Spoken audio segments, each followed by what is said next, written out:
All right, let's be real for a second. School taught us all about algebra, right?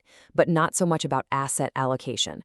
We learned about ancient history, but what about building our own financial future? Well, in the next few minutes, we're going to cover the most important class they never offered, the real blueprint for building wealth. I mean, if you think about it, what was it? For so many of us, it was personal finance. The actual practical knowledge you need to turn a paycheck into real lasting wealth. It feels like there was just a huge blank space where that class should have been. So let's fix that. Consider this your makeup lesson. No confusing jargon, no crazy theories. Class is officially in session.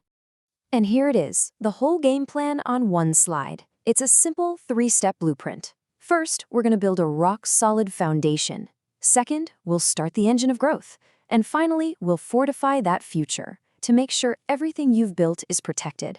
So, let's dive into step 1. Think about it. You wouldn't try to build a skyscraper on sand, would you? Of course not. Well, the exact same principle applies to your finances. Step 1 is all about creating that stable base and the right habits before you start building up. This is the crucial groundwork.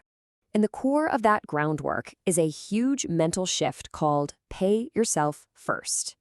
Now, most of us do the opposite, right? We spend our money, and then we just hope there's something left over to save. This flips that completely on its head.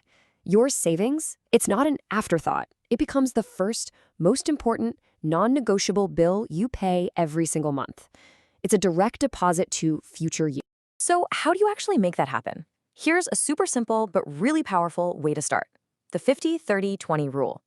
50% of your take-home pay goes to your absolute needs: rent, food, utilities. 30% is for your wants, the fun stuff. And that last 20%, that's the magic number. That's you paying yourself first. That bucket is for savings and paying down debt, building that foundation, brick by brick. Okay, so you've built that foundation. You're consistently paying yourself first, and you've got a surplus. Now comes the really exciting part. With that foundation totally secure, it is time to start the engine. We're about to shift gears from just setting money aside to actively making your money work for you. And to do that, you have to understand this one crucial difference. Saving and investing are not the same thing. They're two different tools for two different jobs. Saving is all about safety and short-term goals, like an emergency fund or a down payment on a house. Think of it as your financial defense. Investing, though, that's your offense. That's about taking smart, calculated risks to really grow your money for the long term. And this chart, this is why investing is just so incredibly powerful. Look at it. It's not just a line that goes up, it's a curve that gets steeper and steeper over time. That's the beautiful, unstoppable force of compounding. It's your money earning money, and then that money starts earning its own money. The growth in the first 10 years is great, don't get me wrong, but look at the rocket ship that takes off between year 20 and 30. That is the engine of wealth at full blast. Okay, your foundation is solid. Your growth engine is humming along. It feels amazing. But here's the thing, a great offense means nothing without a solid defense. Step 3 is all about making sure that one unexpected pothole in the road of life doesn't total the entire car. And your financial defense system really has 3 key parts. First up, an emergency fund. This is your cash cushion, 3 to 6 months of living expenses, tucked away for when life happens. Second, the right insurance. This is what shields you from those huge catastrophic events that could wipe you out financially. And third, portfolio diversification. It's just a fancy way of saying, don't put all your eggs in one basket. Spreading your investments around means that if one part of the market has a bad year, it doesn't sink your whole ship. This whole system is what protects your progress and lets you sleep at.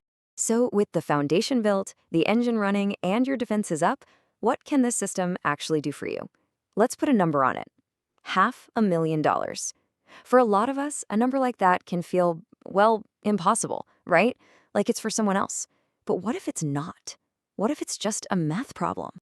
This is where that whole 3-step blueprint really comes to life. A table like this breaks that big, scary number down into totally achievable monthly actions. See, you use the habits from step 1 to set that money aside, and that money fuels the compounding engine from step 2 to grow over time. It's not magic. It's just a good plan that you stick with. And that's really the heart of it all. Building wealth isn't about some big, lucky break. It's about all the small, consistent choices you make every single day. It truly is an architecture that you assemble brick by brick. And you know what the most important brick is? It's the one you lay down today. So there you have it, your new financial blueprint. It's pretty simple, right? Build your foundation, start the engine, and then fortify your future. It's a straightforward path, but man, is it a powerful one. Look, this isn't just about learning something new. It's about actually doing something. So the final question is all for you. Your real financial education begins the second you take action. So, looking at everything we just went over, what's your first step going to be?